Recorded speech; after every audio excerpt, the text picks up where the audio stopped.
സാംസ്കാരിക വകുപ്പിൻ്റെ ഒരു കലാ പരിശീലന പരിപാടി, അതായത് നമ്മുടെ ഫെലോഷിപ്പിൻ്റെ ഭാഗമായിട്ടുള്ള ഈ പരിപാടി തിക്കര ബ്ലോക്ക് പഞ്ചായത്ത് ഏറ്റെടുത്ത് നടത്തുന്നുണ്ട്. അതിൽ നമുക്ക് ശങ്കരപ്പിള്ള സ്മാരക ഗ്രന്ഥശാലയ്ക്ക് നല്ല 2 ഐറ്റങ്ങളാണ് കിട്ടിയത്. നമ്മുടെ പ്രസിഡന്റ് എം കെ ശ്രീകുമാറിന്റെ ശ്രമഫലമായിട്ടാണ് നാടകവും അതുപോലെ തന്നെ കേരള നടനവും നമുക്ക് ലഭിച്ചത്.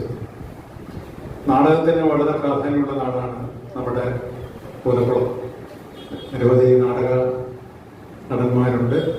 ഒരു നാടക നടൻ തന്നെ നമ്മുടെ ദൈവത്തിന്റെ രൂപമുണ്ട് അരവിന്ദ് സാറ്. അതുപോലെ ഒരു നടൻ നമുക്ക് അടുത്ത നമ്മുടെ വീട്ടിൽ വിരിഞ്ഞു പോയി സദാശിവപിള്ള സാറ് തുടങ്ങിയ നിരവധി പേർ. സന്തോഷ് സാറ് വിട്ടുപോയി, ഒരുപാട് സ്റ്റേജ് ഇറങ്ങിയ ആളാണ്. അപ്പൊ അങ്ങനെയൊക്കെ പാരമ്പര്യമുള്ള നമ്മുടെ നാട് വരയെങ്കിൽ സമന്വയ സാംസ്കാരിക വേദി പോലുള്ള സംഘടനകൾ നല്ല രീതിയിൽ പ്രവർത്തിക്കുന്ന ഒരു നാടാണ്. അതുകൊണ്ട് നമുക്കൊരു നാടകത്തിന്റെ ഒരു കളരി, ഒരു വിദ്യ അഭ്യസിപ്പിക്കാനുള്ള ഒരു അവസരം നമുക്ക് വേണമെന്ന് പറഞ്ഞതിന്റെ അടിസ്ഥാനത്തിലാണ് block panchayat president advocate Shri M K Sreekumar നമുക്ക് ഇങ്ങനെ അവസരം ഒരുക്കി തന്നത്. ഇത് നമ്മൾ പൂർണ്ണമായും നമ്മൾ ഉൾക്കൊണ്ട് ഇത് മൊത്തമായി ഇത് പ്രയോജനപ്പെടുത്തണം. എങ്കിൽ മാത്രമേ നമ്മൾ ഉദ്ദേശിച്ച ഫലത്തിലെത്താൻ കഴിയുള്ളൂ എന്നൊരു അഭ്യർത്ഥന എനിക്കുണ്ട്. നല്ല രീതിയിൽ എല്ലാവരും പങ്കെടുക്കണം. ഇന്ന് പ്രതികൂല കാലാവസ്ഥ ആയതുകൊണ്ട് എല്ലാവർക്കും എത്താൻ പറ്റിയില്ല. ഏകദേശം 20ഓളം പേര് ഇവിടെ രജിസ്റ്റർ ചെയ്തിട്ടുണ്ട്. ഇന്ന് 15-10 കുട്ടികളെ എത്തിയിട്ടുള്ളൂ. അപ്പൊ ഇതിന് ഈ കുട്ടികളെന്നല്ല, നമ്മളെല്ലാം കുട്ടികൾക്ക് വേണ്ടി മാത്രമാവാതെ പ്രായമായവർക്കും ഇതിൽ പങ്കാളികളാവാം. ഇതിൽ തന്നെ പറയുന്നത് പ്രായഭേദമന്യേ, സ്ത്രീ പുരുഷ ഭേദമന്യേ എല്ലാവർക്കും ഇതിൽ പങ്കെടുക്കണമെന്നാണ് പറഞ്ഞിരിക്കുന്നത്. അപ്പൊ നമ്മുടെ ഈ കാലഘട്ടത്തിൽ നമ്മൾ അനുഭവിച്ചിരുന്ന സ്ട്രെസ്, രണ്ടാമത് ലഹരി, അങ്ങനെ പലതിലും നമ്മൾ ഇപ്പം അടിമകളാണ്. ഈ അസുഖങ്ങളുടെ പകുതി കാരണം അതൊക്കെയാണെന്ന് പറയാം. അപ്പൊ അതിൽ നിന്ന് മാറ്റിയെടുക്കാൻ നമുക്ക് ഇത്രയും നല്ലൊരു മഹത്തായ ഒരു സരസ്വതി ക്ഷേത്രം നമ്മുടെ മുന്നിലുണ്ട്. ഈ ഗ്രന്ഥശാലയെ കുറിച്ച് പറഞ്ഞാൽ ഇവിടെ പ്രോഗ്രാം അല്ലാതെ ദിവസങ്ങളില്ല. കഴിഞ്ഞ വെക്കേഷൻ 2 മാസം ഉണ്ടായിരുന്നതിൽ ഏകദേശം ഒരു 30 ദിവസത്തോളം ഇവിടെ കുട്ടികൾക്ക് വളരെ പ്രയോജനമായ ക്ലാസ്സുകൾ എടുക്കുകയാണ്. അത് ചെറിയ തോതിലല്ല, കാര്യം 20-25ഓളം കുട്ടികളുണ്ടായിരുന്നതിൽ ഓരോ ദിവസവും വ്യത്യസ്ത തലങ്ങളിൽ മികവ് കാട്ടിയ പ്രതിഭകളുടെ ക്ലാസ് എടുത്തു. ഒരു ദിവസം സംഗീതമെങ്കിൽ അടുത്ത ദിവസം അതുപോലുള്ള മറ്റൊരു കാര്യം, അടുത്ത ദിവസം ഒരു പ്രധാന അധ്യാപകയെ റിട്ടയർ ചെയ്ത ആളിന്റെ സേവനം, അങ്ങനെ ഇനി അടുത്ത ദിവസം നമ്മൾ വെച്ചിരിക്കുന്ന ഒരു സയന്റിസ്റ്റിന്റെ ക്ലാസ്സാണ്. അതുപോലെ നമ്മളിവിടെ ഒരു പേപ്പട്ടി വിഷവാദക്കെതിരെ ഒരു ദിവസത്തെ ക്ലാസ് നടത്തി. ഒരു കുട്ടി, ഒരു കൊച്ചുകുട്ടി, ഇവരത്രേ ഉള്ളൂ. ആള് കുട്ടിയാണെങ്കിലും പ്രായമുണ്ട്. വളരെ നല്ലൊരു ക്ലാസ്. അപ്പൊ അങ്ങനെ നിരവധി ഇടപെടലുകൾ നമ്മൾ നടത്തിക്കൊണ്ടിരിക്കുന്ന ഈ ഗ്രന്ഥശാലയിൽ ഇതുപോലെ ഒരവസരം ഉണ്ടാക്കി തന്ന ബ്ലോക്ക് പഞ്ചായത്ത് പ്രസിഡന്റിനും അതുപോലെ തന്നെ സാധാരണ സാറിനും, അപ്പൊ അവർ 2 പേരും ഇവിടെ ഉള്ളൂ, ഞാൻ പറയുന്നു, അവർക്ക് നന്ദി അറിയിക്കുന്ന. കൂടുതലൊന്നും സംസാരിക്കുന്നില്ല. നമുക്കൊരു വലിയ കുട്ടികൾ കുറച്ചുപേരെ ഉള്ളെങ്കിലും ഒരു വലിയൊരു മഹത്തായ ഒരു സംരംഭമാണ് ഇന്ന് നടക്കുന്നത്. ഞാൻ സ്വാഗതം ആശംസിക്കുന്നതിന് വേണ്ടി ആദ്യമായി ഞാൻ എന്റെ കർത്തവ്യത്തിലേക്ക് കടക്കുന്നതിന് മുൻപ് നമ്മുടെ ഈ ഗ്രന്ഥശാലയുടെ ആദരണീയനായ പ്രസിഡന്റ് സന്തോഷ് സാറിനെ ഞാൻ ഈ വേദിയിലേക്ക് ആർദ്രമായി സ്വാഗതം ചെയ്തു. അതുപോലെ നമ്മുടെ ബ്ലോക്ക് പഞ്ചായത്തിന്റെ president Shri M K Sreekumar, അദ്ദേഹം നമുക്ക് ഒത്തിരി കാര്യങ്ങൾ ഇനിയും ചെയ്തു തരാനുണ്ട്. നമ്മുടെ ഇതിന്റെ മേളത്തെ റൂഫ് ഇത്തിരി അപകട നിലയിലാണ്, അതൊന്ന് ചേഞ്ച് ചെയ്യണം. അതൊക്കെ ചെയ്തു തരാമെന്ന് നമ്മളെടുത്ത് വളരെ സന്തോഷപൂർവ്വം കഴിഞ്ഞ ദിവസം ഇവിടെ ഒന്ന് പറഞ്ഞതാണ്. അതുമൊക്കെ നമുക്ക് ഒന്നുകൂടെ ഒന്ന് ഓർമ്മിപ്പിക്കണം. അതൊക്കെ നമുക്കൊന്ന് സഹായിച്ച് ചെയ്തു തരണം. ഞാൻ അദ്ദേഹത്തെ ഈ വേദിയിലേക്ക്, ഇതുപോലൊരു സംരംഭം കൂടെ നമുക്ക് ഉണ്ടാക്കി തന്ന അദ്ദേഹത്തിനെ ഞാൻ നിങ്ങളെല്ലാവരുടെയും പേരിൽ ആർദ്രമായി സ്വാഗതം ചെയ്തു. അതുപോലെ നമ്മുടെ ബ്ലോക്കിന്റെ മെമ്പറും മുൻ പ്രസിഡന്റും മെമ്പറുമായ ശ്രീ പ്രിയയും ഞാൻ നിങ്ങളുടെ എല്ലാവരുടെയും പേരിലും എന്റെ പേരിലും ഞാൻ സ്വാഗതം ആശംസിക്കുന്നു. അതുപോലെ ഈ കാലാവസ്ഥ തരണം ചെയ്ത് ഈ നല്ല മഴയത്തും ഇവിടെ ഇത് അഭ്യസിക്കുന്നതിന് വേണ്ടി ഇവിടെ എത്തിച്ചേരുന്ന കുട്ടികൾക്കും വലിയവർക്കും മുഴുവൻ പേർക്കും ഞാൻ ഈ സമയത്ത് ഈ വേദിയിലേക്ക് ഹാർദവമായി സ്വാഗതം ചെയ്തുകൊണ്ട് നിർത്തുന്നു. നന്ദി, നമസ്കാരം.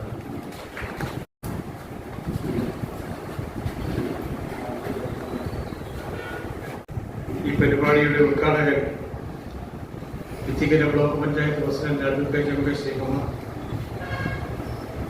ബ്ലോക്ക് പഞ്ചായത്തിന്റെ മുൻ പ്രസിഡന്റും ബ്ലോക്ക് പഞ്ചായത്ത് അംഗമായിട്ടുള്ള ശ്രീ സദാനന്ദപിള്ള സാർ, ശ്രീ പാമ്പം മലവൻ സാർ, ഇവിടെ ക്ലാസുകൾ കൈകാര്യം ചെയ്യാൻ എത്തിയിട്ടുള്ള ശ്രീമതി അനുപ്രിയ, ശ്രീ വിപിൻ കുമാർ,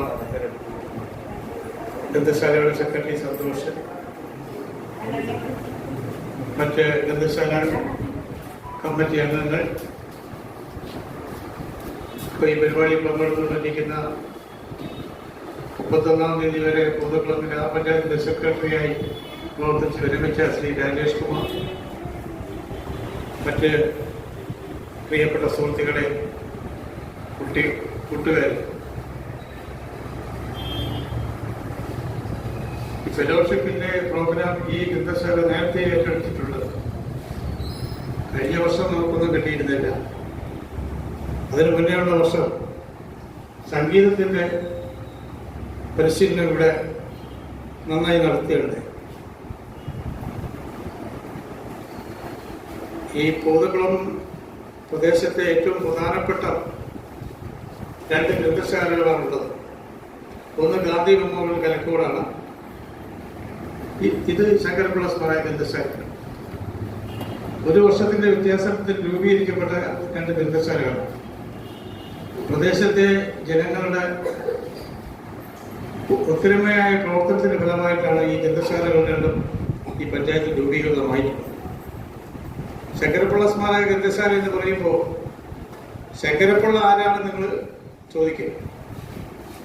ഈ പൂതക്കുളത്തിന്റെ ചരിത്രം എടുക്കുമ്പോൾ ശങ്കരപ്പിള്ള എന്ന് പറയുന്ന ഒരു ഫിഷക്കുരൻ ഇവിടെ ജീവിച്ചിരിപ്പുണ്ടായിരുന്നു.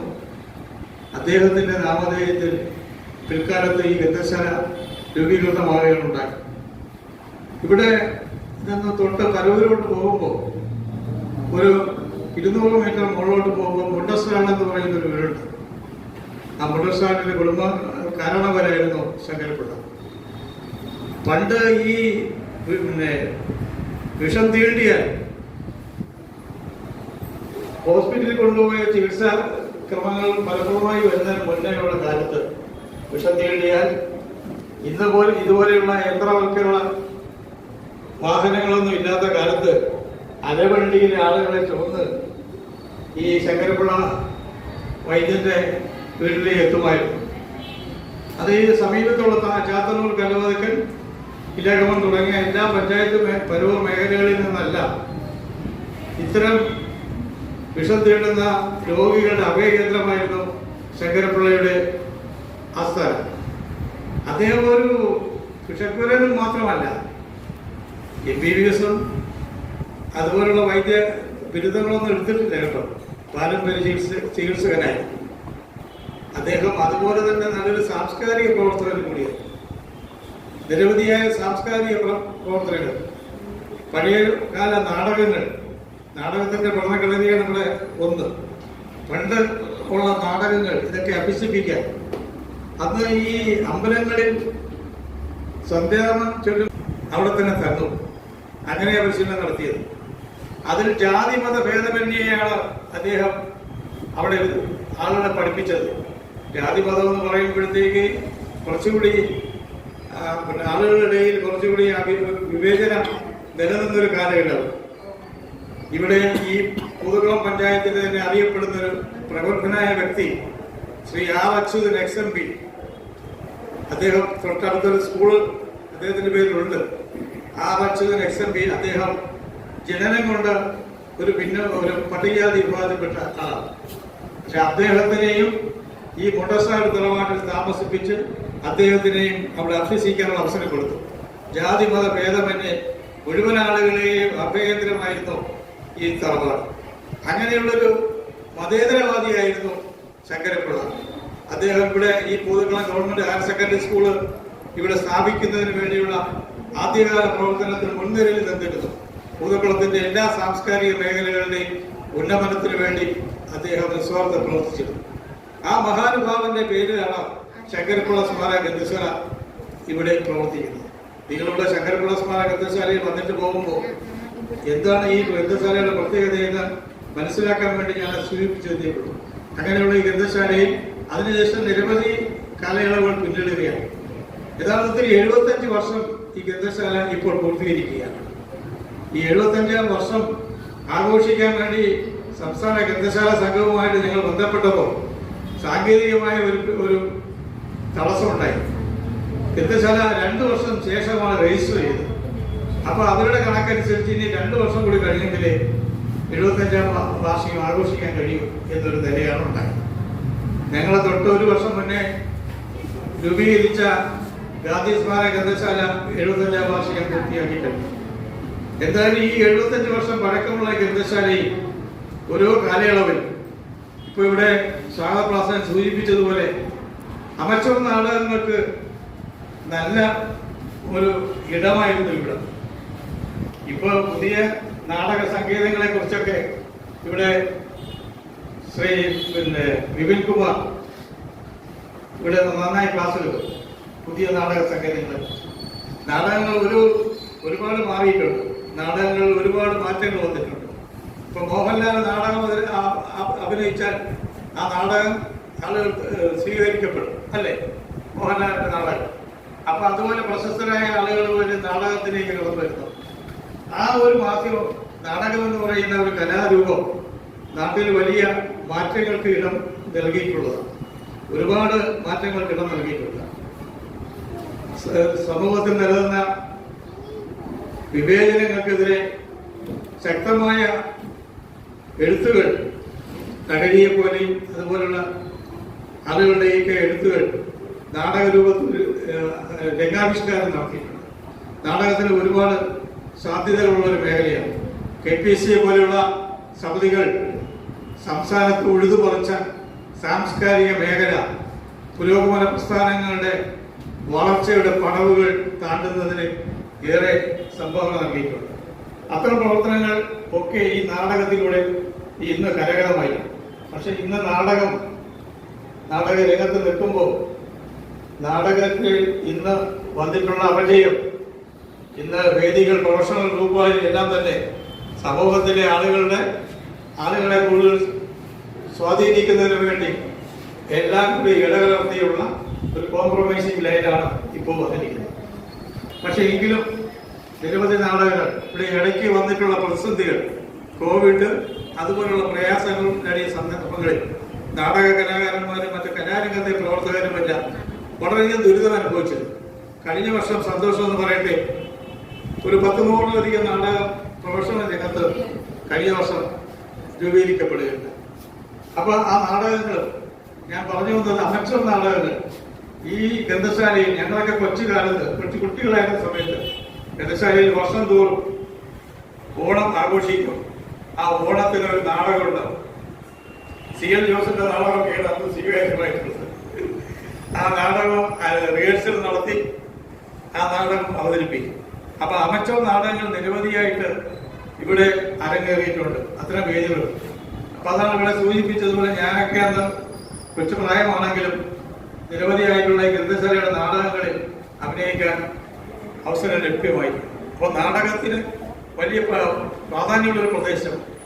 ഇപ്പൊ ഇവിടെ സമന്വയ സാംസ്കാരിക വേദി എന്ന് പറയുന്ന നാടക സമിതിയുണ്ട്.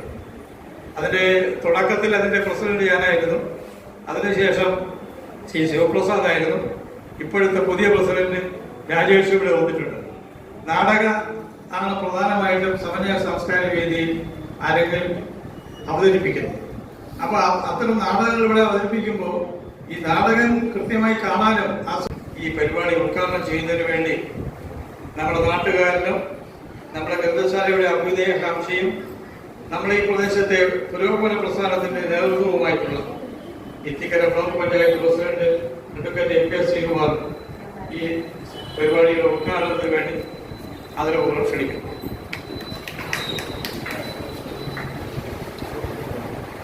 യോഗത്തിന്റെ അധ്യക്ഷൻ വായനശാലയുടെ പ്രസിഡന്റ് ശ്രീ M. സന്തോഷ് കുമാർ, സ്വാഗതം ആശംസിച്ച വൈസ് പ്രസിഡന്റ് ശ്രീ ശിവപ്രസാദ്, ഇവിടെ പങ്കെടുക്കുന്ന ബ്ലോക്ക് പഞ്ചായത്ത് മുൻ പ്രസിഡന്റ്, ഇപ്പോൾ ബ്ലോക്ക് പഞ്ചായത്ത് അംഗം കൂടിയായിട്ടുള്ള നാരായണപിള്ള സാർ, പ്രശസ്ത കവി പാമ്പറം അരവിന്ദ്, ഇവിടെ ക്ലാസ് എടുക്കുവാൻ ചുമതലപ്പെടുത്തിയിട്ടുള്ള ശ്രീമതി അനുപ്രിയ, ശ്രീ വിപിൻ കുമാർ, ഇവിടെ എത്തിയിട്ടുള്ള പ്രിയമുള്ളവരും, നേരത്തെ സൂചിപ്പിച്ചതുപോലെ കേരള സംസ്ഥാന ഗവൺമെൻറ് ബ്ലോക്ക് പഞ്ചായത്തുമായി സംയുക്തമായി സംഘടിപ്പിക്കുന്ന പദ്ധതിയാണ് വജ്ര ജൂബിലി ഫെലോഷിപ്പിൻ്റെ ഭാഗമായി വിവിധ കേന്ദ്രങ്ങളിൽ നടത്തുന്ന സൗജന്യ കലാപഠന കേന്ദ്രങ്ങൾ. ഇതിൽ പഠിപ്പിക്കുന്ന അധ്യാപകർ കേരളത്തിലെ മികച്ച അധ്യാപകരാണ്.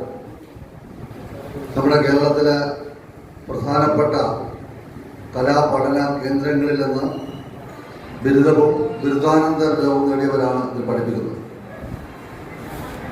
ഇവിടെ പഠിപ്പിക്കുന്ന രണ്ടുപേർ തന്നെ അനുപ്രിയ തിരുവനന്തപുരത്ത് സംഗീത കോളേജിൽ നിന്ന് ബിരുദാനന്തര ബിരുദം നേടിയതാണ്.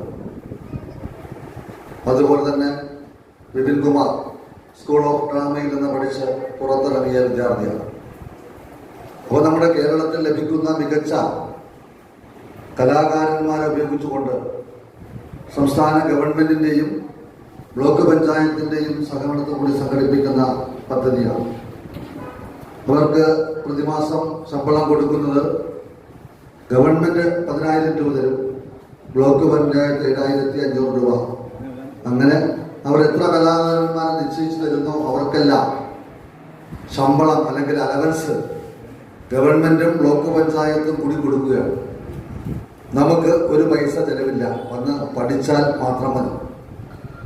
എന്തുകൊണ്ടാണ് ഇത്തരം പദ്ധതികൾ നമ്മുടെ ഗവൺമെൻറ് നടപ്പിലാക്കുന്നത്? രണ്ട് കാര്യമുണ്ട്. ഒന്ന്, കലാരംഗത്ത് പഠിച്ചിറങ്ങിയവർക്ക് ഒരു ഇന്റേൺഷിപ്പ് എന്ന നിലയിലേക്ക് 2 വർഷക്കാലം അവർക്ക് നല്ലവണ്ണം പഠിപ്പിക്കുവാനുള്ള ഒരവസരം കൊടുക്കുക. അതിലുപരി നമ്മുടെ കേരളത്തിലെ മുഴുവൻ ജനങ്ങൾക്കും, അത് കുട്ടികളെന്നില്ല മുതിർന്നവരെന്നില്ല, മുഴുവൻ പേർക്കും കലാപഠനത്തിനുള്ള അവസരം ഒരുക്കുക എന്നുള്ളതാണ്. കലാപഠനത്തിന്റെ അവസരം ഒരുക്കേണ്ട പുതിയൊരു കാലഘട്ടമാണ് ഇത് എന്നുള്ള കാര്യത്തിൽ സംശയമുണ്ടോ? ഇല്ല. കാരണം എന്താ, വന്നിരിക്കുന്ന കുട്ടികൾ തന്നെ നോക്കൂ. നമുക്ക് പഠിക്കുക എന്നുള്ള ലക്ഷ്യം മാത്രമാണുള്ളൂ. പഠിക്കുന്നതിന് വേണ്ടിയാണ്, പഠിക്കുന്നത് നല്ല ശമ്പളമുള്ള ജോലി കിട്ടുവാൻ വേണ്ടി പഠിക്കുക. ബാക്കിയുള്ള ഇടപെടലുകൾ നമുക്ക് കുറഞ്ഞുകൊണ്ടിരിക്കപ്പെടുകയാണ്. സാമൂഹ്യ പ്രതിബദ്ധത നമുക്ക് കുറയുകയാണ്, അല്ലേ? നമുക്കൊക്കെ മൊബൈലുണ്ട്. തൊട്ടടുത്ത് ഒരാൾ ഒരു ആക്സിഡന്റ് പറ്റിയാൽ എടുത്തുകൊണ്ട് പോകുവാനല്ല ആദ്യം തയ്യാറാകുന്നത്. ആ ദൃശ്യങ്ങൾ മൊബൈലിൽ പകർത്തുക എന്ന നിലപാട് സ്വീകരിക്കുന്ന നിലയിലേക്ക് സമൂഹത്തിലെ ചെറുപ്പക്കാർ മാറുകയാണ്. സാമൂഹ്യ പ്രതിബദ്ധത ഉള്ളവർ ഇല്ല എന്നല്ല, വളരെ വളരെ കുറയുകയാണ്. അതിന്റെ പ്രശ്നം എന്താ? സാമൂഹ്യ പഠനത്തിന്റെയും കൂട്ടായ്മയുടെയും അവസരങ്ങൾ കുറയുകയാണ്. ആ അവസരങ്ങൾ ഒരുക്കുക എന്നുള്ളതാണ് പ്രധാനപ്പെട്ട ലക്ഷ്യം. നമുക്ക് നല്ല സുഹൃത്തുക്കൾ, നല്ല ബന്ധങ്ങൾ, നല്ല നിലപാടുകൾ ഇതെല്ലാം സ്വീകരിച്ചുകൊണ്ട് സമൂഹത്തെ മാറ്റിയെടുക്കുവാനുള്ള വലിയ ഒരു പരിശ്രമം കൂടി ഇതിന്റെ പിന്നിലുണ്ട്. കല എന്ന് പറയുമ്പോൾ 2 തരത്തിലാണല്ലോ. കല പഠിക്കുമ്പോഴും അത് ചെയ്യുമ്പോഴും സ്വന്തമായി നമുക്കുണ്ടാകുന്ന ആത്മസംതൃപ്തി, മറ്റുള്ളവർക്ക് കാണുമ്പോൾ അവർക്കുണ്ടാകുന്ന ആസ്വാദനം, ഇത് രണ്ടും ആണ് കലയുടെ പ്രത്യേകത. നേരത്തെ സന്തോഷം സൂചിപ്പിച്ചതുപോലെ ഇതുകൊണ്ട് സമൂഹത്തിൽ ഒട്ടേറെ മാറ്റങ്ങൾ ഉണ്ടാക്കുവാൻ കഴിയും. നല്ല ആശയങ്ങൾ, നല്ല നിലപാടുകൾ, ഉറച്ച മനസ്സ് ഇതൊക്കെ ഉണ്ടാക്കുവാൻ കലാപഠനം കൊണ്ട് കഴിയും. ഇപ്പൊ അവിടെ കലയുടെ കാര്യത്തിൽ വന്നപ്പോൾ നാടകമാർക്കും വേണ്ട, പൊതുവിൽ വെച്ചപ്പോൾ നാടകം വേണ്ട,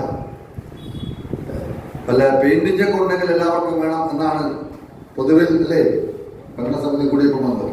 അപ്പൊ നാടകത്തിന് ഞാനിവിടെ പ്രാധാന്യം കൊടുത്തു. പിന്നെ കേളിയും പാരിപ്പള്ളിയും 2 നാടകം വന്നു. എല്ലാ പഞ്ചായത്തിലും ഓരോ കേന്ദ്രം ആലോചിച്ചിട്ടുണ്ട്. നാടകത്തിനൊട്ടേറെ തലങ്ങളുണ്ട്.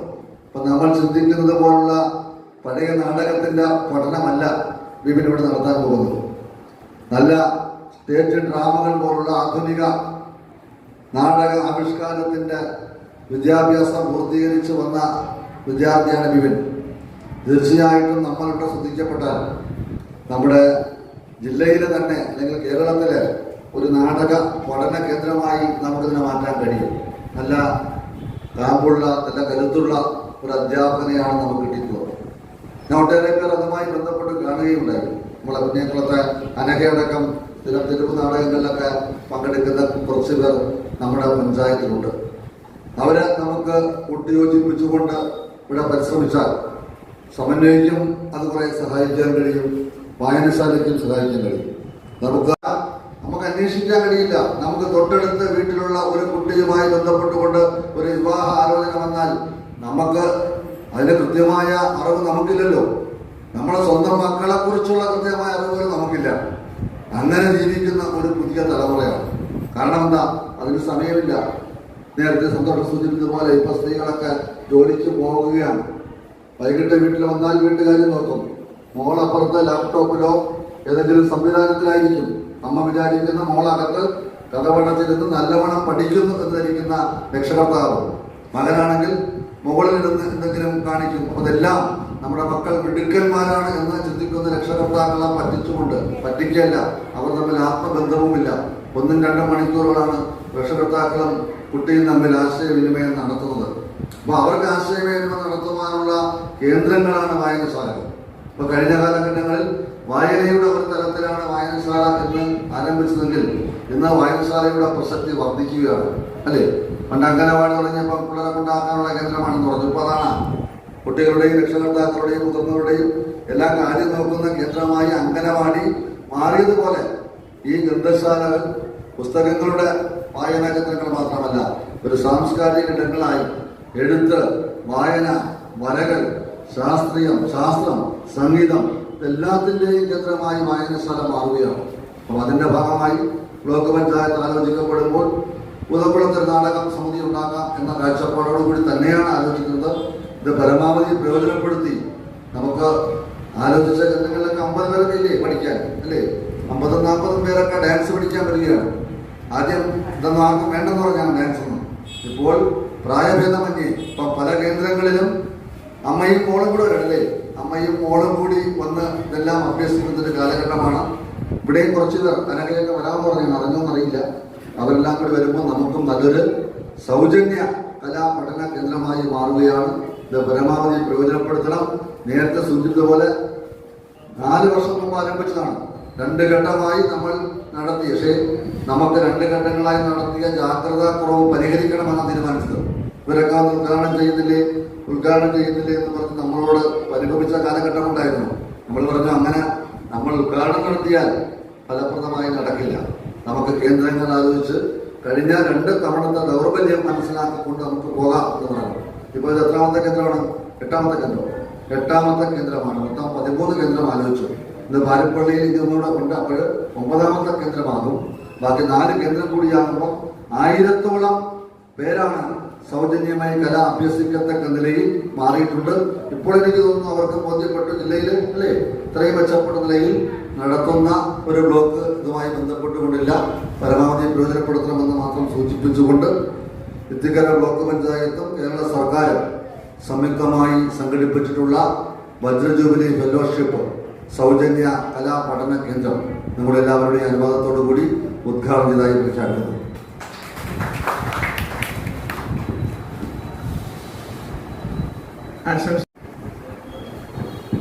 ഈ യോഗത്തിന്റെ ആദരണീയനായ അധ്യക്ഷൻ പൂതക്കുളം ശങ്കരപ്പിള്ള ഗ്രന്ഥശാലയുടെ പ്രസിഡന്റ് സന്തോഷ് കുമാർ, ഈ സൗജന്യ കലാപരിപാടി ഇവിടെ ഉദ്ഘാടനം ചെയ്ത Ithikkara block panchayat president M A. Sivakumar, സ്വാഗതം ആശംസിച്ച ശിവപ്രസാദ്, പ്രസിദ്ധ കവിയും സാഹിത്യകാരനും ഈ നാട്ടിലെ പൗരപ്രമുഖരുമായ പാമ്പ്രം അരവിന്ദ്, ഈ കലാകാരെ അഭ്യസിപ്പിക്കാൻ എത്തിച്ചേർന്നിട്ടുള്ള ബ്ലോക്ക് പഞ്ചായത്തിന്റെ വജ്രജൂബിലി കലാകാരന്മാരായ ദിലീപ്, അനുപ്രിയ, ഈ പഠന ക്ലാസ്സിൽ പങ്കെടുത്ത് ഇത് അഭ്യസിക്കുവാൻ ഇവിടെ എത്തിച്ചേർന്നിട്ടുള്ള പ്രിയമുള്ള സുഹൃത്തുക്കൾ, ഈ ഗ്രന്ഥശാലയുടെ പേരുമായി ബന്ധപ്പെട്ട് ഉള്ള ചരിത്രം ഇവിടെ സന്തോഷ് കുമാർ പ്രതിപാദിച്ചു കഴിഞ്ഞു. ഒട്ടേറെ പ്രത്യേകതകളും സവിശേഷതകളും ഉള്ള ഒരു പഞ്ചായത്താണ് പൂതക്കുളം പഞ്ചായത്ത്. പൂതക്കുളം പഞ്ചായത്തിലെ സാംസ്കാരിക നായകന്മാരുടെയും കലാകാരന്മാരുടെയും എല്ലാം ഒരു ജില്ലമാണ്. ഇപ്പോൾ നമ്മുടെ സംസ്ഥാനത്ത് എല്ലാ പ്രദേശങ്ങളിലും കഥകളിയുമായി ബന്ധപ്പെട്ട് ഒട്ടേറെ കാര്യങ്ങൾ നടക്കുന്നു. എന്നാൽ ആ കഥകളി രംഗത്ത് കഥകളി നടന്മാരും അതേപോലെ തന്നെ കഥകളി അഭ്യസിക്കുന്നതിന് വേണ്ടിയുള്ള സംവിധാനങ്ങളൊക്കെ ഒരിക്കലും പഞ്ചായത്താണ് പോകുന്നത്. കഥകളി നടന്മാർക്ക് പുറമെ ഈ കഥകളി വേഷം കൊണ്ടുപോകുന്നതിന് വേണ്ടി പണ്ടുകാലത്ത് പൂതക്കുളം പഞ്ചായത്തിൻ്റെ സമീപ പ്രദേശത്തുള്ള ഒരു കൊക്കാട്ട് നാരായണപിള്ള ഉണ്ടായി. അദ്ദേഹത്തിൻ്റെ വീട്ടിലാണ് കഥകളിക്ക് ആവശ്യമായ വേഷവിധാനങ്ങൾ ഒരുക്കുന്നത് സംഭവിച്ചത്. ആ വലിയ പെട്ടികളിലാണ് തലച്ചോടെ ചുമന്നുകൊണ്ടാണ് അദ്ദേഹത്തിൻ്റെ വീട്ടിൽ നിന്നും ഈ കഥകളി നടക്കുന്ന ക്ഷേത്രത്തോടെത്തു പോകുന്നത്. ഇപ്പോൾ കാര്യങ്ങളൊക്കെ മാറി, സംവിധാനങ്ങളൊക്കെ മാറി. അതേപോലെ തന്നെ നാടകരംഗത്ത് നമ്മുടെ പഞ്ചായത്ത് വളരെ വ്യക്തിമുദ്ര പതിപ്പിച്ചിട്ടുള്ള ഒരു സ്ഥലമാണ്. പൂതക്കുളം പഞ്ചായത്തില് വളരെ ഗംഭീരമായി 19 വർഷങ്ങൾക്ക് മുമ്പ് കേരളോദയം കലാകേന്ദ്രം എന്ന പേരിൽ ഒരു നാടക സമിതി ഉണ്ടായിരുന്നു. വർഷം തോറും ഓണക്കാലത്ത് 6-7 ദിവസം നീണ്ടു നിൽക്കുന്ന നാടകോത്സവം നടക്കുമായി. ആ നാടകോത്സവത്തിന് 1-2 സ്ഥാനം കരസ്ഥമാക്കുന്ന ആളുകൾക്ക് ട്രോഫിയും കാശ് അവാർഡും എല്ലാം കൊടുക്കുകയും ആ നാടകം കാണാൻ സകലരായ മുഴുവൻ നാടകപ്രേമികളും ആ സ്ഥലത്ത് എത്തിച്ചേരുകയും ചെയ്യും. എന്നാൽ ഇന്ന് നാടകം ഏകദേശം അന്യം നിന്ന് പോയില്ല എങ്കിലും പണ്ടുണ്ടായിരുന്ന അത്രയും പ്രചുരമായ പ്രചാരണം ഇപ്പോഴില്ല. പണ്ടുകാലത്ത് പ്രൊഫഷണൽ ഗ്രൂപ്പിന്റെ എല്ലാം നാടകം പൂതക്കുളം പഞ്ചായത്ത് ഒരേ സ്ഥലത്ത് ടിക്കറ്റ് വെച്ച് സ്റ്റേജ് കെട്ടി നടത്തുമായിരുന്നു. അതിനുശേഷം ഉത്സവപ്പറമ്പുകളിൽ നാടകം വന്നു തുടങ്ങി. ഇപ്പോൾ അവിടെയും ഇല്ല. ഇപ്പോൾ ഈ നാടകം എന്ന കലാപരിപാടി നടക്കുന്നത് ഫൈൻ ആർട്സുകൾ കേന്ദ്രീകരിച്ച് അതിലൊരു ഫൈൻ ആർട്സാണ് സമന്വയം പൂതക്കുളം. അതുപോലെ തന്നെ പലൂർ ഫൈൻ ആർട്സ് ക്ലബ്ബ്. അങ്ങനെ ഫൈൻ ആർട്സ് ക്ലബ്ബ് മാത്രം കേന്ദ്രീകരിച്ചാണ് ഈ നാടകോത്സവവും നടന്നുകൊണ്ടിരിക്കുന്നത്. നമ്മുടെ പൂതക്കുളം പഞ്ചായത്തിലെ പാരമ്പര്യം അതിന്റെ അടിസ്ഥാനത്തിൽ ബ്ലോക്ക് തലത്തിലെല്ലാം ഇപ്പോൾ ഈ സൗജന്യമായി ഇത്തരത്തിലുള്ള പരിപാടികൾ നടന്നുകൊണ്ടിരിക്കുകയാണ്. ബ്ലോക്ക് പഞ്ചായത്ത് മിക്കവാറും സ്ഥലങ്ങളിൽ തിരഞ്ഞെടുത്തിട്ടുള്ളത് ഗ്രന്ഥശാലകൾ. ഗ്രന്ഥശാല കേന്ദ്രീകരിച്ചാണ് ഈ പരിപാടി സൗജന്യമായിട്ട് പഠനം നടക്കുന്നത്. പാലപ്പുഴയിലെ കല്ലുവാർക്ക സംസ്കാര ഗ്രന്ഥശാല, ഗണേശ മോദിയൽ തുടങ്ങി 13ഓളം ഗ്രന്ഥശാലകളിലാണ് ഈ പഠന പരിപാടി നടപ്പിലാക്കുന്നത്. ഇത് കാണുന്നതിന് വേണ്ടി, കേൾക്കുന്നതിന് വേണ്ടി, അതേപോലെ തന്നെ പങ്കെടുത്ത് അഭ്യസിക്കുന്നതിന് വേണ്ടി വന്നിട്ടുള്ള മുഴുവൻ ആളുകൾക്കും ഇത്തിക്കര ബ്ലോക്ക് പഞ്ചായത്തിന്റെ പേരിൽ ആശംസകൾ അർപ്പിക്കുന്നു. നിങ്ങളെല്ലാം വളർന്നു വലിയ കലാകാരികളും മാറട്ടെ എന്ന് ആശംസിച്ചുകൊണ്ട് ഇതിനുള്ള എല്ലാ ആശംസകളും അർപ്പിച്ചുകൊണ്ട് ഞാൻ വാക്ക് സംസാരിക്കുന്നു.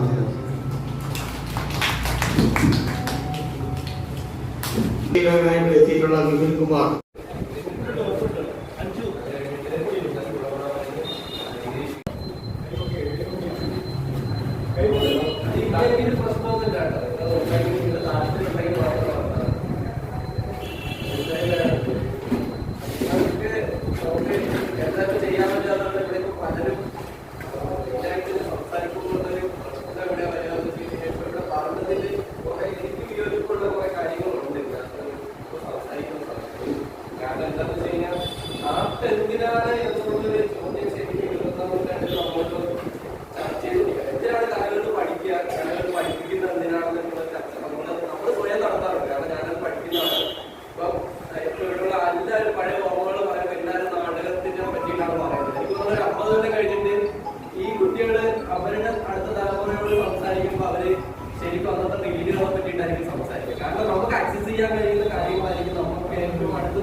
നാടകവും കേരളത്തിലും ഒക്കെ തന്നെയാണ് നമ്മളിപ്പോൾ യോജിച്ചിരിക്കുന്നത് കാരണം. ഇന്ന് അടുത്തൊരു പരിപാടി എന്താണെന്ന് വെച്ച് കഴിഞ്ഞാൽ പലരും പറഞ്ഞിട്ടുണ്ട് ലഹരി ഉപയോഗം എന്ന് പറയുന്നത് ഭയങ്കര വയലൻസ് എന്ന് പറയുന്നത്. ഞാൻ അവരോട് ചോദിക്കാറുള്ളത് ഇസ്രായേൽ പാലസ്തീൻ വടിയടക്കുന്നത് ഒരിക്കലും കഞ്ചാവ് ഉപയോഗിച്ചിട്ടല്ല, ഇന്ത്യ പാകിസ്ഥാൻ വടിയടക്കുന്നത് ഒരിക്കലും മദ്യം ഉപയോഗിച്ചുകൊണ്ടല്ല. അപ്പൊ ഇവിടെ പല രക്തസാക്ഷികൾ ഈ നാട്ടിലുണ്ടായിട്ടുള്ളതും അത് ഒരു ലഹരിയുടെ ഉപയോഗമല്ല. അപ്പൊ നമ്മൾ ഇതിന് ഭയങ്കരമായിട്ട് ഞാൻ എപ്പോഴും ഇങ്ങനെയുള്ള വാർത്തകൾ പല പുസ്തകങ്ങളും കാര്യങ്ങളും എന്തിനാണ് ഇതിനെങ്കിലും വരുന്നതെന്നുള്ള മനുഷ്യൻ ബേസിക്കലി ഭയങ്കര ഹെൽപ്ലെസ് ആയിട്ടുള്ള ആൾക്കാരാണ്. അതുകൊണ്ടാണ് നമ്മൾ ഫാമിലി ഭയങ്കര ഓർമ്മടാവുന്നത്. നമുക്ക് ഒറ്റയ്ക്ക് നിലനിൽക്കുക എന്ന് പറയുന്ന പരിപാടി വളരെ ബുദ്ധിമുട്ടുള്ള കാര്യമാണ്. നമുക്ക് എപ്പോഴും നമ്മുടെ എക്സിസ്റ്റൻസിനെ അനുഭവിച്ചിരുന്ന ഒരാളെപ്പോഴും നമ്മുടെ കൂടെ വേണമെന്നാണ് ഞാൻ ആഗ്രഹിക്കുന്നത്. ബേസിക്കായിട്ട് പറഞ്ഞു കഴിഞ്ഞാൽ നമ്മൾ പൂർണ്ണമായും നമ്മുടെ എല്ലാ കുറവുകളെയും നമ്മുടെ സാധ്യതകളെയും ഒരു തരത്തിൽ അല്ലെങ്കിൽ മറ്റൊരു തരത്തിൽ കൃത്യമായ ഒരു സമയത്ത് ഒരു തട്ടലോ ഒരു ക്ലാപ്പോ തരാൻ ഒരാൾ നമ്മളെ കൂടെ വേണം. അത് എൻഫോഴ്സ് ചെയ്യാനായാലും ക്രിട്ടിസൈസ് ചെയ്യാനായാലും ഒരാൾ നമ്മുടെ കൂടെ വേണം എന്നുള്ളത് ആ അംഗീകരിച്ച തരത്തിലാണ് ശരിക്കും നമ്മുടെ ലൈഫ് ജീവിക്കാവുന്ന കാര്യം നമുക്ക് തോന്നുന്നു. അതിനപ്പുറത്ത് എനിക്ക് അറിയില്ലെത്രത്തോളം കറക്റ്റ് ആവുന്നുള്ളത്. അപ്പൊ എനിക്ക് ശരിക്കും അതിനുള്ള ഇടം മാത്രമാണ് എനിക്ക് തിയേറ്റർ എന്ന് പറഞ്ഞാൽ. കാരണം നമ്മൾ ഇത്രയും പേര് ഇവിടെ വന്നിട്ട് നമ്മൾ നാടകം പഠിക്കുന്നു. അപ്പൊ നാടകം പഠിച്ചുകൊണ്ട് ചിലപ്പോൾ നിങ്ങൾക്ക് നാടകം പഠിച്ചെങ്കിൽ വീട്ടിൽ പോയി കഴിയുമ്പോൾ നാടകത്തെ വീട്ടിൽ ആദ്യം കൂടി ഉണ്ടായിരിക്കും. നിങ്ങൾ അടുത്ത എക്സാം അടുത്ത ക്ലാസ് എന്നൊക്കെ പറഞ്ഞിട്ടായിരിക്കും നിങ്ങൾ പോകും. പക്ഷെ അതിലേക്ക് നിങ്ങൾക്ക് എത്താനുള്ള നിങ്ങൾ എത്ര പഠിച്ചാലും ജോലിക്ക് അപ്പുറത്തേക്ക് നമ്മൾ കൃത്യമായി ഇടപെടാനും കൃത്യമായി സംസാരിക്കുവാനും ഒരു പരസ്പര ബഹുമാനത്തിന്റെ പുറത്ത് ജീവിക്കാനും കഴിയുന്ന തരത്തിലേക്ക് നമ്മൾ വളർത്താൻ എന്നെ വളർത്താനായിട്ട് തിയേറ്ററിൽ ഒരുപാട് എന്നെ ഉപയോഗിച്ചിട്ടുണ്ട്. എനിക്ക് ഒരുപാട് ഉപയോഗിച്ചിട്ടുണ്ട്. ഞാൻ അങ്ങനെയാണ് അതിന് ഏറ്റവും ഭയങ്കര സീരിയസ് ആയിട്ട് ഇപ്പോഴും ഞാൻ പറയുന്നത്. കുറെ പേര് പറഞ്ഞു നാടകം ഇപ്പോൾ കാണാനില്ല, നശിച്ചു പോയി നാടകം. ഇത് ശരിക്കും എനിക്കും അറിയാം നാടകം നശിച്ചുകൊണ്ടിരിക്കണമെന്ന്. അതിന് കാരണം എന്താണെന്ന് വെച്ച് കഴിഞ്ഞാൽ നമ്മൾ പഠിക്കുന്ന ഒരു സബ്ജക്റ്റിനെ നമ്മൾ ജോലിക്കപ്പുറത്തേക്ക് അതിനൊരു എക്സ്റ്റൻഷൻ വെക്കണം, അതിനൊരു തുടർച്ച വെക്കാൻ പഠിക്കുന്നവർ തയ്യാറാണ്. നമ്മള് ഇപ്പൊ ഡിഗ്രി കഴിഞ്ഞാൽ ഈ 10ാം ക്ലാസ് കേസ് പഠിക്കുന്ന കാര്യം കുറച്ചുകൂടെ എന്ത് ജോലിക്ക് കയറും. അവിടെ വെച്ചാൽ എക്സ്റ്റൻഷൻ ശരിക്കും സംഭവിക്കുന്നില്ല. മനുഷ്യൻ പണ്ടുണ്ടായിരുന്ന പല പ്രശ്നങ്ങളെക്കാളും ഒരുപാട് മുന്നേറുന്ന നിൽക്കണം. അതെനിക്ക് നല്ല ഞാൻ അങ്ങനെ അതിനെ പോസിറ്റീവായിട്ട് തന്നെ കാണുന്ന ഒരാളാണ്. എന്താ വെച്ച് കഴിഞ്ഞാൽ നമുക്കുണ്ടായിരുന്ന പല പ്രശ്നങ്ങളെ നമ്മൾ പരിഹരിച്ചിട്ട് ഒരുപാട് മുന്നേ നിൽക്കണം. ഞാൻ തിയേറ്റർ പഠിക്കുന്ന ഇന്നത്തെ ജോലി കൊടുക്കുന്നത്. അപ്പൊ അതല്ല എന്റെ ഉദ്ദേശം. ഞാൻ പഠിച്ച ഈ ആർക്കുമില്ല അടുത്ത ഒരു കാലഘട്ടത്തിലേക്ക് എങ്ങനെ ഇതിനൊരു എക്സ്റ്റൻഷൻ ഉണ്ടാക്കാം എന്നുള്ളതാണ് ഞാൻ ഇപ്പോൾ എന്റെ റിസർച്ചിന്റെ അതാണ്. എങ്ങനെ ഇതിന് അടുത്തൊരു തലത്തിലേക്ക് എത്തിക്കാൻ പറ്റും. എനിക്ക് തോന്നുന്നത് അതിന് ഞാൻ നിങ്ങൾക്ക് ക്ലാസ് എടുക്കാൻ പറ്റുന്ന ഒരു മെയിൻ ഉദ്ദേശം ഞാൻ നിങ്ങളെ കുറെ പഠിക്കാമെന്നുള്ളതാണ്. അതാണ് എന്റെ ഏറ്റവും വലിയ ഉദ്ദേശം.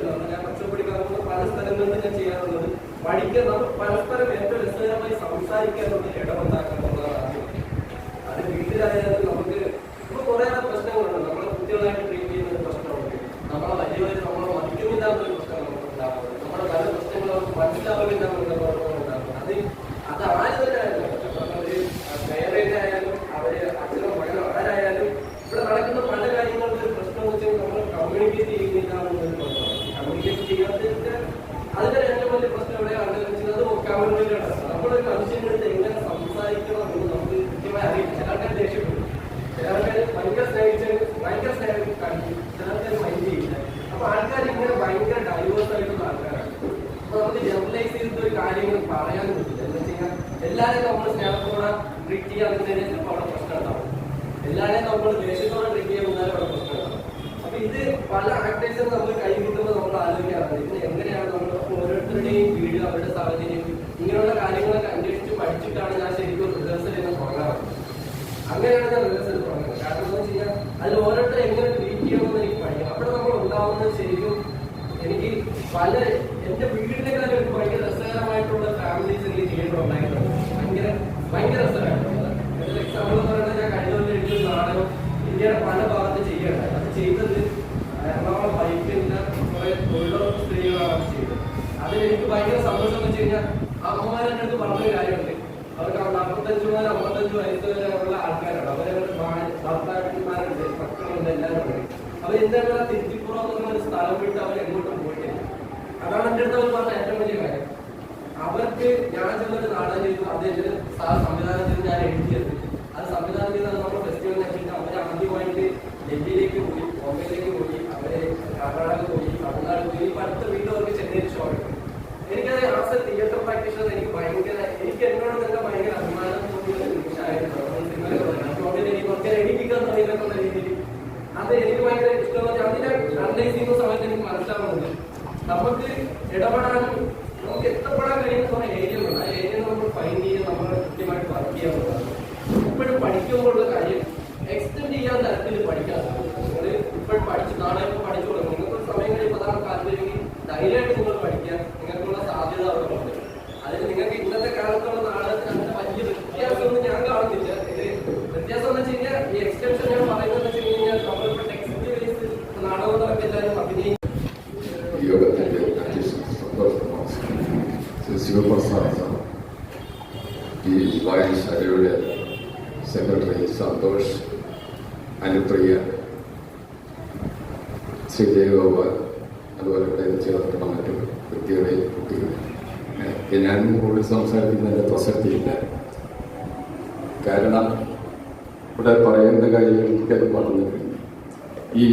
എനിക്കെന്നാലും ചുരുക്കം ചില കാരണങ്ങളൊക്കെ പറയാനുണ്ട്. പക്ഷെ നിങ്ങളുടെ മുഖ്യമന്ത്രിക്കുന്നില്ല, അല്ലെങ്കിൽ ഞാൻ നിർത്തിയേക്കാം. നാടകം ആരംഭിക്കുന്നത് എന്നാണെന്ന് ആർക്കെങ്കിലും പറയാം? കൂടുതൽ നാടകം എന്നാണ് തുടങ്ങിയത്? ആർക്കെങ്കിലും പറയാൻ പറ്റും? BC 4-ാം നൂറ്റാണ്ടിലാണ്. BC 4-ാം നൂറ്റാണ്ടിലാണ് ആദ്യമായിട്ട് നാടകം അവതരിപ്പിക്കപ്പെടുന്നത്. BC 4-ാം നൂറ്റാണ്ട് എന്ന് പറഞ്ഞാൽ നിങ്ങൾക്ക് മനസ്സിലായിട്ട് ആ കാലഘട്ടത്തിൽ ചിന്തിക്കാൻ പറ്റുമോ? പറ്റത്തില്ല. ഏകദേശം 2-ാം നൂറ്റാണ്ടിലാണ്, BC 2-ാം നൂറ്റാണ്ടിലാണ് നാടകം. നമ്മുടെ ഭരതമുനി നാട്യശാസ്ത്രം രചിക്കുന്നത് 2-ാം നൂറ്റാണ്ടാണ്. BC 2-ാം നൂറ്റാണ്ടാണ്. BC 4-ാം നൂറ്റാണ്ടാണോ മുമ്പേ നടന്നത്, അതോ BC 2-ാം നൂറ്റാണ്ടാണ്? അതൊക്കെ അറിയാമോ? BC 4-ാം നൂറ്റാണ്ടാണോ ആദ്യമേ കഴിഞ്ഞത്, അതോ BC 2-ാം നൂറ്റാണ്ടാണോ? BC എന്ന് പറഞ്ഞാൽ അവിടെ ഇങ്ങോട്ട് പറയുന്നത്.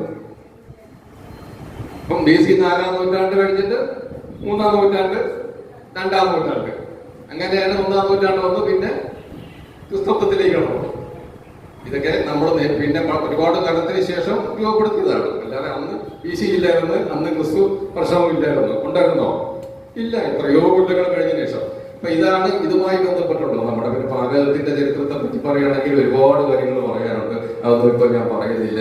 എന്നാലും നമ്മുടെ രണ്ടുപേര് ഭാരതത്തിലെ ഭാസൻ, കാളിദാസൻ എന്ന 2 നാടകൃത്തുക്കളെ ഓർക്കാതെ നമുക്ക് ഭാരതത്തിലല്ല, പിന്നെ ലോകത്തില് എല്ലാവരും ആദരിക്കുന്ന ഒരു വ്യക്തിയാണ് കാളിദാസൻ, അതുപോലെ ഭാസൻ, അതുപോലെ ലോകത്തിലെ ഷേക്സ്പിയർ ഉണ്ട്. ഇതുമായി ബന്ധപ്പെട്ട കാര്യങ്ങളിലേക്കും ഞാൻ കിടക്കുന്നില്ല. നമ്മുടെ കേരളത്തിൽ തന്നെ പ്രഗത്ഭരായ തോപ്പിൽ പാസ് തുടങ്ങി അതിന് മുമ്പ് തന്നെ K. ദാമോദരൻ പട്ടബാക്കി എന്നുള്ളൊരു നാടക പുസ്തകമുണ്ട്. അതുപോലെ തന്നെ VT-യുടെ അടുക്കളയിൽ നിന്ന് രംഗത്തേക്ക് ഈ അടുത്ത കാലത്ത് ഞാൻ ആ പുസ്തകം ഒന്നുകൂടെ എടുത്ത് വായിച്ചു നോക്കി. അപ്പോഴും ഇപ്പോഴും അത് രംഗയോഗ്യമാണ് എന്നുള്ള കാര്യത്തിൽ യാതൊരു സംശയവുമില്ല. നാടകവുമായി ബന്ധപ്പെട്ട കാര്യങ്ങളിലേക്ക് കൂടുതൽ ഞാൻ കിടക്കുന്നില്ല. പിന്നെ എനിക്ക് നാടകമായിട്ടുള്ള ബന്ധം എന്ന് പറഞ്ഞാൽ 1988 മുതൽ ഞാൻ ആകാശവാണിയിൽ നാടക ആർട്ടിസ്റ്റാണ്. ഇപ്പോഴും ഉണ്ട്. ഇപ്പൊ വിളിച്ചാൽ പോകില്ലെന്ന് മാത്രമേ ഉള്ളൂ. ആകാശവാണിയിൽ ദൂരദർശനിൽ പോയിട്ടില്ല. അതുകൊണ്ടാണ് സെലക്ഷന്റെ സമയം വന്നിരുന്നു എന്നെ വിളിച്ചിരുന്നു. പക്ഷേ സെലക്ഷൻ ഞാൻ പോയില്ല. അതുകൊണ്ട് അതുമായി ബന്ധപ്പെട്ട കാര്യങ്ങളൊക്കെ. പക്ഷെ ഇപ്പോഴും 1988 മുതൽ തുറന്നത് ഇപ്പോഴും തുറന്നുകൊണ്ടിരിക്കുകയാണ്. ഇപ്പൊ പോകുന്നില്ല എന്ന് മാത്രമേ ഉള്ളൂ വിളിച്ചാലും. പിന്നെ നാടകവുമായി ബന്ധപ്പെട്ട് എനിക്ക് പറയാനുള്ളത്, സംഗീത നാടക അക്കാദമിയാണ് നമ്മുടെ കേരളത്തിലെ നാടകം പ്രോത്സാഹിപ്പിക്കുന്ന പ്രധാനപ്പെട്ട ഒരു സ്ഥാപനം. Sangeetha Nataka academy, Kerala Sangeetha Nataka academy. ഈ സംഗീത നാടക അക്കാദമിയിൽ 2 പ്രമുഖ സാരഥികൾ വന്നിട്ടുണ്ട്. ഒരുപാട് വന്നിട്ടുണ്ട്, എല്ലാവരും വന്നിട്ടുണ്ട്. നമ്മുടെ മുകേഷ് ഇതിൽ ഇരുന്നിട്ടുണ്ട്. പക്ഷേ അത് ഉണ്ടായിരുന്ന G. ശങ്കരപിള്ള സാറ്, വൈക്കം ചന്ദ്രശേഖരൻ നായർ, ഇവർ 2 പേരും സംഗീത അക്കാദമിയുടെ ചെയർമാൻമാരായിരുന്ന കാലത്ത് ഇവരുടെ 2 പേരുടെയുമായി ബന്ധപ്പെട്ട് നാടക കോഴ്സുകൾക്ക് എന്നെ സെലക്ട് ചെയ്ത് ഞാൻ പോവുകയും ചെയ്തു. സംഗീത അക്കാദമിയുടെ ആദ്യമേ ശങ്കരപിള്ള സാറ് ചെയർമാനായിരിക്കുമ്പോഴാണ് നാടക കോഴ്സുമായി ബന്ധപ്പെട്ട് എന്നെ സെലക്ട് ചെയ്ത്. കൊല്ലം ജില്ലയിൽ ഞാൻ മാത്രമേ പോയിട്ടുണ്ടായിരുന്നു. ഇവിടെ ആരുമില്ലായിരുന്നു. പാലപ്പള്ളിയിൽ നിന്ന് ബാബുപാക്കനാർ തുടങ്ങിയ വലിയ കക്ഷികളുണ്ടായിരുന്നു. അത് എന്നെയാണ് സെലക്ട് ചെയ്തത്. ഞാൻ മാത്രമാണ് ആ നാടക കോഴ്സിന് പോയത്. അത് തൃശ്ശൂർ വെച്ചാണ് ആ നാടക കോഴ്സ് നടത്തിയത്.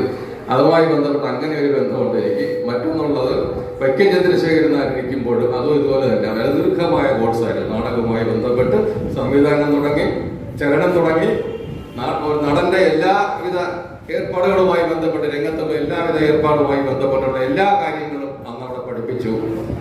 ദീപ സംവിധാനം വരെ പഠിപ്പിച്ചു. അതുമായി ബന്ധപ്പെട്ട്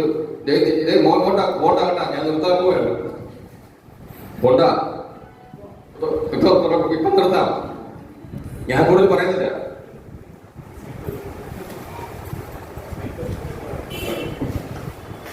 ഈ വന്നിട്ടുള്ള ആളുകൾ നാടകമാണോ ഡാൻസാണോ ഏത് പദ്ധതിയോട് ചേർന്ന്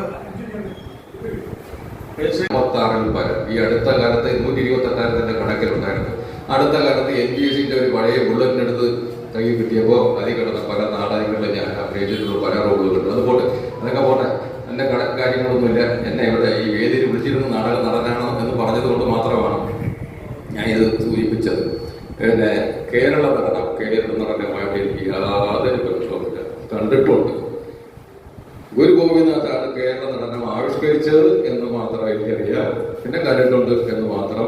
ഇവിടെ ഈ ദൃശ്യകലകൾ രണ്ടെണ്ണം പഠിക്കാൻ എത്തിച്ചേർന്നിരിക്കുന്ന എല്ലാ കുട്ടികൾക്കും സമീപഭാവിയിൽ നല്ല കലാകാരന്മാരും കലാകാരികളുമായിട്ട് മാറട്ടെ എന്ന് ആശംസിച്ചുകൊണ്ടും നമ്മുടെ വായനശാലയ്ക്ക് എല്ലാവിധ ആശംസകൾ നേർന്നുകൊണ്ടും ഞാൻ നിർത്തുന്നു. നന്ദി, നമസ്കാരം. അതുമായി ബന്ധപ്പെട്ട് ക്ലാസിന്റെ രീതിയെക്കുറിച്ച് വിശദീകരിക്കുന്നതിനും ഈ ചടങ്ങിന്റെ ആശംസ അർപ്പിക്കുന്നതിനും വേണ്ടി ക്ഷണിച്ചോളൂ.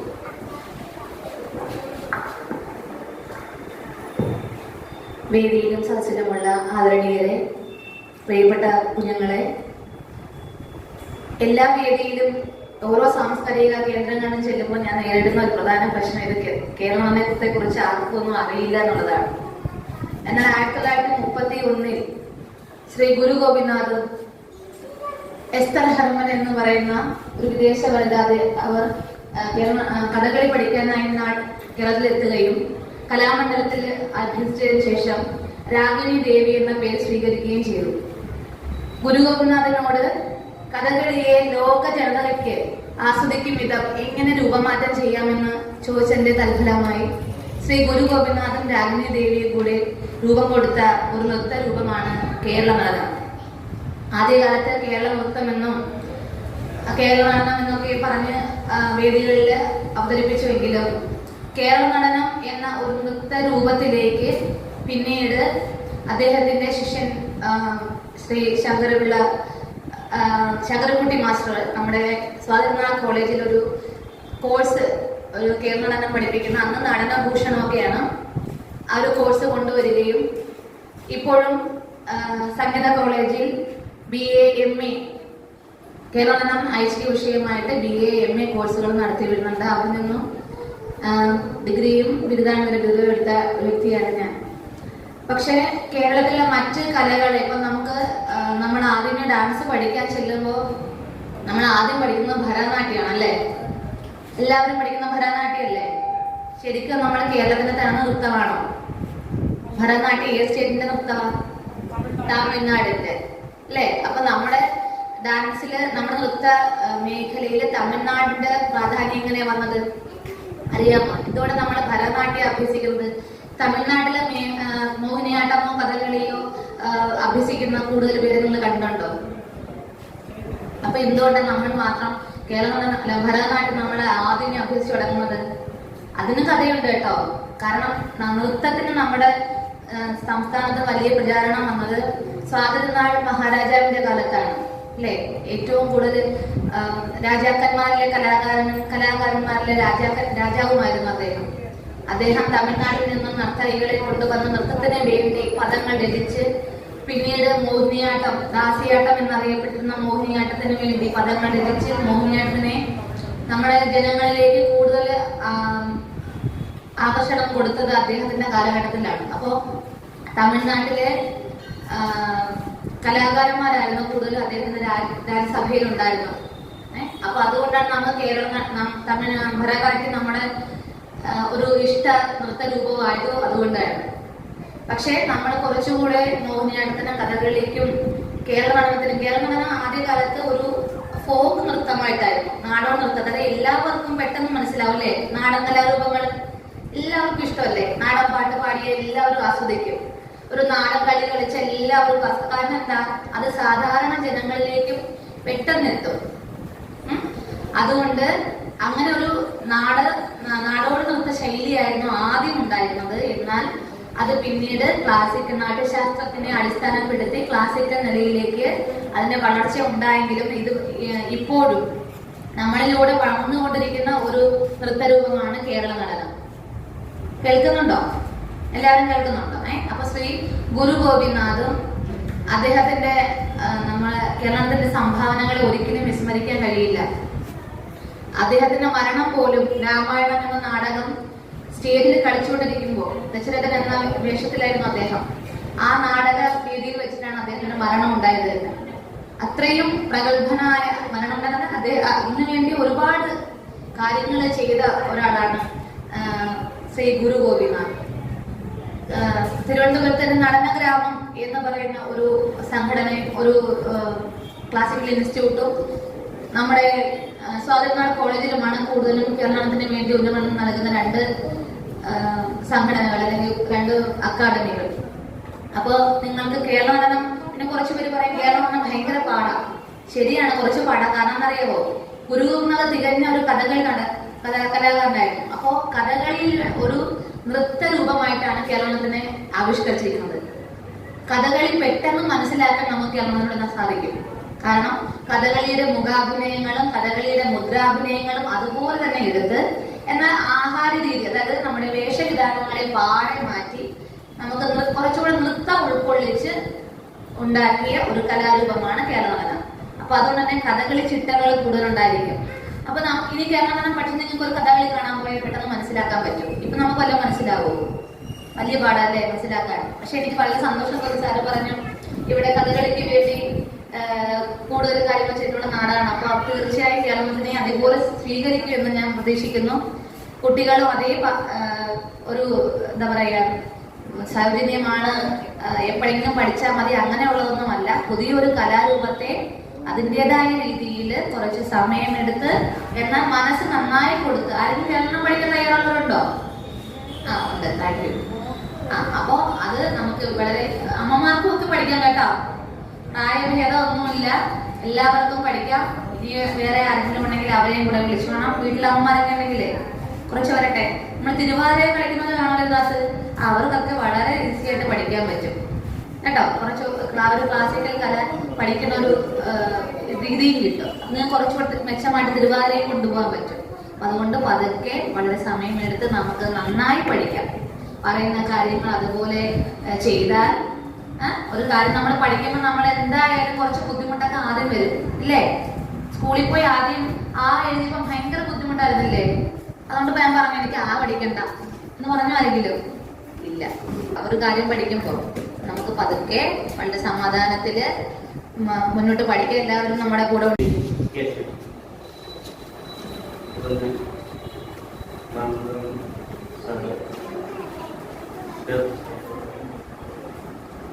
മാസ്റ്റർ യോഗത്തിൽ പങ്കെടുത്ത എല്ലാവർക്കും നന്ദി.